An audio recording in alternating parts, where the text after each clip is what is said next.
कर्ण का पुनर्जन्म कैसा था और उसे भाग्य के हाथों इतना कष्ट क्यों झेलना पड़ा। दोस्तों, इसका जवाब हम आपको देंगे हमारी आज की इस वीडियो में। सूर्यपुत्र कर्ण महाभारत का एक ऐसा योद्धा था जिसे समझना बेहद मुश्किल है।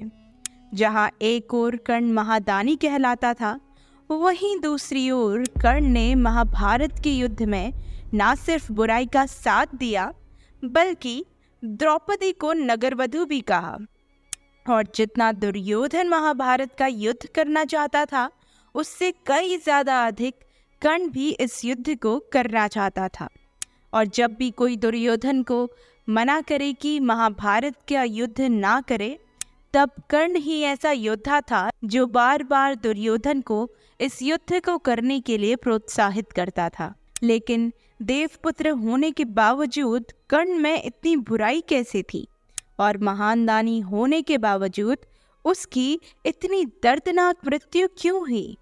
इन सभी राजों से आज हम पर्दा उठाएंगे हमारी इस वीडियो पे। तो इस वीडियो को देखने से पहले आप कमेंट सेक्शन में जय श्री कृष्ण लिखना ना भूलें। ये बात है त्रेता युग की, जब कर्ण एक राक्षस था जिसका नाम दंबोदर था। दंबोदर ने सूर्यदेव की घोर तपस्या की और तपस्या से प्रसन्न होकर सूर्यदेव ने कर्ण से वरदान मांगने को कहा। तब कर्ण ने सूर्यपुत्र से अमरता का वरदान मांगा, लेकिन इस धरती पर कोई भी अमर नहीं रह सकता, इसलिए सूर्यदेव ने कर्ण को ये वरदान देने से साफ मना कर दिया।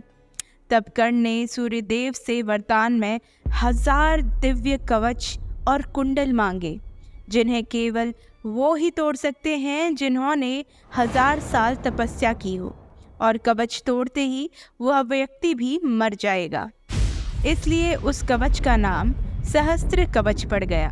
सूर्यदेव ने दंबोदर को ये वरदान दे दिया, जिसके बाद दंबोदर राक्षस का सारा डर खत्म हो गया और उसने देवी देवताओं और धरती पर अत्याचार करना शुरू कर दिया। उसने बिना किसी डर के पूरी धरती पर आतंक मचाना शुरू कर दिया, जिसके बाद उसके पापों का घड़ा बहुत जल्दी भरने लगा। उसके अत्याचारों से परेशान होकर सभी देवी देवताओं ने विष्णु जी से प्रार्थना की कि वह धरती और ब्रह्मांड को इस राक्षस के अत्याचारों से मुक्ति दिलाएं। तब जाकर भगवान विष्णु ने 2 ऋषियों के रूप में नर और नारायण का अवतार लिया। भगवान विष्णु का ये अवतार 2 जुड़वा भाइयों के रूप में अवतरित हुआ, जिसमें दोनों के शरीर अलग अलग थे, लेकिन उसमें आत्मा एक ही थी, जो कि विष्णु जी की थी। नर नारायण दोनों ही ऋषि थे और दंबोदर राक्षस को मारने के लिए दोनों ने हजारों साल घोर तपस्या की। और फिर नर ने जाकर दंबोदर राक्षस को युद्ध के लिए ललकारा। जब दंबोदर और नर का युद्ध हो रहा था, तब जैसे ही नर दंबोदर का सहस्त्र कवच तोड़ते, तब वरदान अनुसार नर की मृत्यु हो जाती। लेकिन नारायण ऋषि, जो नर का ही हिस्सा थे, उन्होंने तपस्या करके नर को पुनः जीवित कर दिया और खुद इस राक्षस से युद्ध करने लगे। फिर जब नारायण भी एक कवच तोड़ देते, तब उनकी भी मृत्यु हो जाती। लेकिन तब तक तपस्या कर रहे नर उन्हें अपनी तपस्या से वापस जीवित कर देते और फिर नर दंबोदर से लड़ने लगते। इसी तरीके से नर और नारायण ने दंबोदर के 999 कवच तोड़ दिए। अब केवल एक ही कवच बचा रह गया था। तब घबराकर दंबोदर राक्षस ने सूर्य से आश्रय मांगा। सूर्यदेव के अनुरोध करने पर नर नारायण उसे छोड़ देते हैं। फिर द्वापर युग में जब कुंती सूर्यदेव का आह्वान करती है, तब सूर्यदेव इस आखिरी सहस्त्र कवच को ही उन्हें पुत्र के रूप में दे देते हैं। इसलिए इस जन्म में दंबोदर राक्षस यानी कि कर्ण उसे एक बचे कवच कुंडल के साथ जन्म लेता है। लेकिन आज अपने पिछले जन्म में राक्षस रूप में कर्ण ने जितने भी बुरे कर्म किए थे, उनका फल कर्ण को अपने इस जन्म में भोगना पड़ा। पिछले जन्म के अपने दुष्कर्मों की वजह से और बुरी प्रवृत्ति की वजह से कर्ण को दुर्योधन जैसा दुष्ट इंसान दोस्त के रूप में मिला।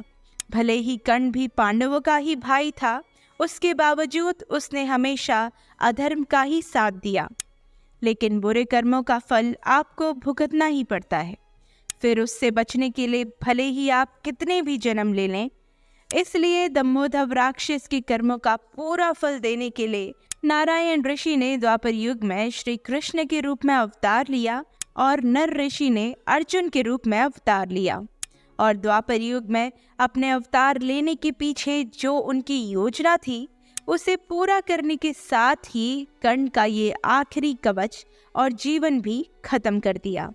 महाभारत के युद्ध के दौरान भी इसलिए कर्ण एक पल के लिए भले ही सभी पांडवों से युद्ध ना करता, लेकिन वह अर्जुन से शुरुआत से ही बैर करता था। कर्ण अर्जुन को युद्ध करके उसे मृत्यु के घाट उतार देना चाहता था और कर्ण को अपने पिछले जन्म की वजह से ही अर्जुन से इतना बैर था।